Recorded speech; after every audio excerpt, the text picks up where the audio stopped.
So I don't know if anybody else noticed, but something very intriguing is going on as we continue to examine the media and political reaction of Donald Trump orchestrating Jimmy Kimmel's indefinite suspension. And that's this. As the backlash continues to intensify, including from prominent figures and institutions on the right, many of whom are actively Republican, many of whom are actively MAGA, we are starting to see Trump and Carolyn Leavitt panic and try to downplay or deny the role the Trump administration played in this decision, even though the reporting confirms it. And you need look no further than this interview with Karoline Leavitt on Fox News. But before we unpack all that, if you end up liking this video and you want to support the channel, please be sure to hit the like, subscribe, and alert bells before you go. All right, friends, I wasn't sure how I was going to start this because there's the panic of the Trump administration in response to this, and then there's the backlash itself. And so what I decided to do is show you how Karoline Leavitt is trying to do some damage control, some PR control. Hey, this wasn't us. We had nothing to do with it. Hey, it's an independent business decision. And then I'm going to show you in a later video how bad the backlash is getting from prominent right-wing Republican MAGA figures. So first, here's Karoline Leavitt on Fox News talking to Kayleigh McEnany about Jimmy Kimmel. A lot of news happened while you guys were overseas. Right. I know those foreign trips, they can be a slog, and the news doesn't stop. And one such news event that happened was Jimmy Kimmel and his suspension. And I have seen no reporting that there was pressure from the White House on Jimmy Kimmel. There were public comments made by Carr, but no indication that there was a discussion with Sinclair or the like, but that would be lost upon much of the media. I do want to pull this up, though, from former President Barack Obama. Here's what he said about this. Interesting, he chose to weigh in. After years of complaining about cancel culture, the current administration has taken it to a new and dangerous level by routinely threatening regulatory action against media companies unless they muzzle or fire reporters and commentators it doesn't like. Did I miss something, or is President Obama keyed into the inner workings of the Trump administration? With all due respect to former President Obama, he has no idea what he's talking about. The decision to fire Jimmy Kimmel and to cancel his show came from executives at ABC. That has now been reported, and I can assure you it did not come from the White House, and there was no pressure given from the President of the United States. And how do I know that, Kayleigh? Because I was with the President of the United States when this news broke in the United Kingdom. We were enjoying the beautiful and spectacular state visit that was put forth by the royal family and the Prime Minister of the UK, Keir Starmer. And I actually brought this news to President Trump's attention. He had no idea this was happening. It was a decision that was made by ABC because Jimmy Kimmel chose to knowingly lie to his audience on his program about the death of a highly respected man when our country is in a state of mourning. That was a decision that he made, and he is now facing a consequence for that decision and for that lie. And while I will add, and President Trump is right about this, Jimmy Kimmel's ratings are in the gutter. And this was probably also a business decision on behalf of ABC. I can't speak for them. I can speak on behalf of the President of the United States. And while he's pleased with this decision, we had nothing to do with it. It was ABC's decision, and it was certainly the right one by. Okay. So you see, I mean, just like exhaustively, like with all due respect to President Obama, I mean, like that's just wrong. We had nothing to do with it. Like, as a matter of fact, I was there when the story broke. So like how could that be? Well, so many things to just unpack there. Number one, the story would have had to have broken sometimes. So the decision would have had to have been made. The fact that you were with Trump when the decision was publicly made does not at all preclude or refute the idea that Trump was indirectly or even directly involved, because the story would have had to have been announced somewhere. The fact that you were there when the news broke doesn't prove or disprove anything. Number two, after Stephen Colbert was canceled, Donald Trump prophesied, he predicted, and in multiple tweets, this is just one I gave, where he indicated that Jimmy Kimmel would be next. This was weeks ago, months ago. And lo and behold, Jimmy Kimmel was next. So Trump's wishes and preferences and views of Jimmy Kimmel were a matter of public record. So the idea that the FCC had no friggin' clue what Trump wanted is patently absurd. They objectively knew what he wanted. Now you can say, well, they knew, but they didn't act because of Trump. You're free to make that claim. But to pretend that the FCC was in the dark and Trump didn't at all forecast his preferences with respect to Jimmy Kimmel is just patently absurd. Number 3, Kayleigh McEnany and Carolyn Leavitt suggest, well, the reporting is that this was a business decision. Emphatically, no. The reporting is the exact opposite. So I will remind you, this was the story that broke first about the machinations behind the decision to suspend Jimmy Kimmel, courtesy of the Rolling Stone magazine. Quote, in the hours leading up to the decision to pull Kimmel, 2 sources familiar with the matter say senior executives at ABC, its owner Disney, and affiliates convened emergency meetings to figure out how to minimize the damage. Multiple executives felt that Kimmel had not actually said anything over the line, the 2 sources say, but the threat of Trump administration retaliation loomed. Quote, they were pissing themselves all day, one ABC insider tells Rolling Stone. So that is objective proof that, in fact, the Trump administration's threats played a role. But wait, there's more. We can look at The Hollywood Reporter, which is also being cited by so many. MAGA Fox News host Will Cain has been citing the Wall Street Journal, The Hollywood Reporter. So let's take a look. The joke kicked off, quote, a social media shitstorm, a source with information tells The Hollywood Reporter. It died down temporarily.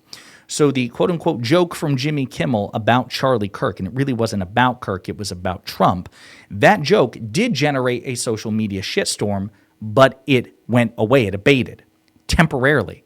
But almost immediately after FCC Chair Brendan Carr's appearance on Benny Johnson's podcast, the storm of shit, quote, became an even bigger swirl. So Jimmy Kimmel makes his remarks. People get pissed off on social media. Everyone gets over it. At least the storm dies down. Brendan Carr, FCC chairman, MAGA Republican who works on behalf of Trump, he speaks up. The shitstorm is back and bigger than before. Within hours, multiple ABC station owners held calls with senior Disney leadership expressing their concern with the comments, a second source tells THR. In other words, it was Brendan Carr who triggered the decisive backlash. But wait, there's more still. The Wall Street Journal, conservative publication, sister publication of Fox News, in their reporting, inside Disney's abrupt decision to suspend Kimmel's show, let's take a look here. Soon after FCC Commission Chairman Brendan Carr blasted late-night host Jimmy Kimmel on Wednesday over remarks related to Charlie Kirk, executives at ABC and parent company Disney knew they had a big problem. So again, soon after Brendan Carr made his threats, then executives at ABC and Disney knew they had a problem. Cause, effect. Let's see. Kimmel, during his Monday show, had criticized how Donald Trump and some other Republicans were responding to the fatal shooting.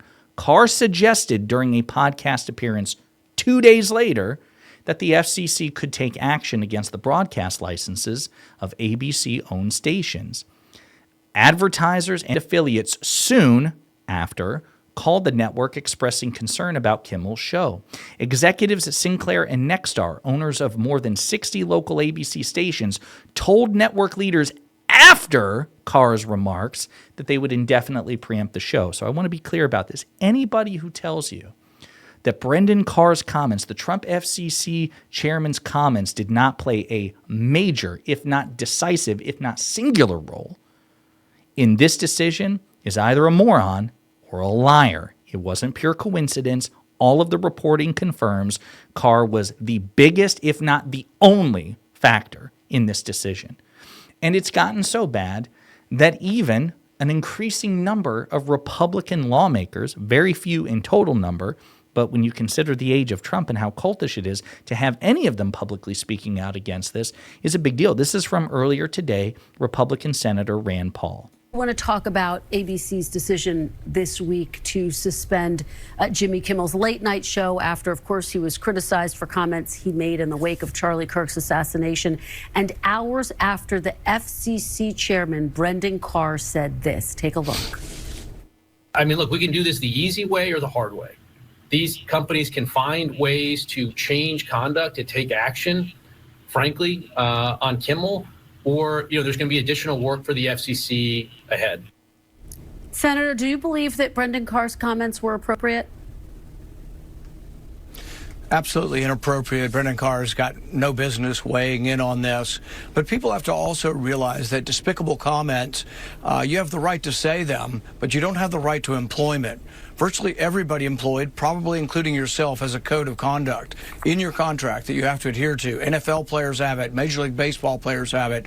And if you don't adhere to that conduct, if you say things that are reprehensible or that glorify someone's death or make fun of it in some way, yeah, you can be fired. So the FCC should have nothing to do with it. But I do think that, a couple of the networks pulled out. Sinclair pulled out.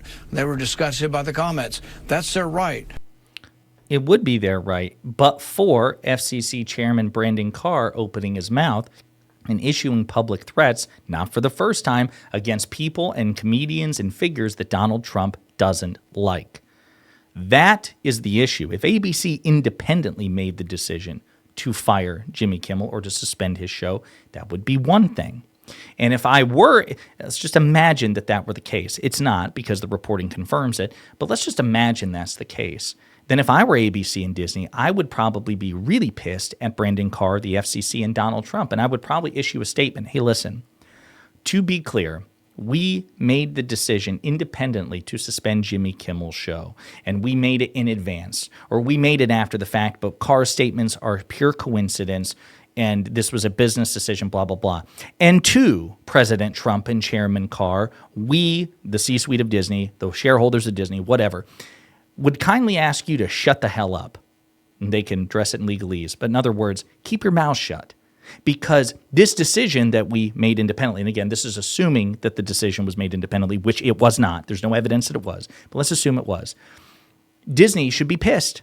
Because now you make us look like subordinate, subservient, obsequious, members of the media to the administration. And apparently they've lost like $7 billion worth of stock value in terms of boycotts in the aftermath of this. It's like, hey, shut up. It's not your job to tell us who to fire and who not. Keep your mouth shut. We don't care. You make us look bad. This was attempted censorship. It failed here. But this is wildly inappropriate. That's what they should do if what they really did was make the decision independently, or want people to believe that the decision was made independently. ABC should publicly blast Trump and Carr and the FCC and say how inappropriate and censorious and disrespectful and all sorts of things it was for Trump and Carr to say and do what they did. That's my unsolicited advice to them.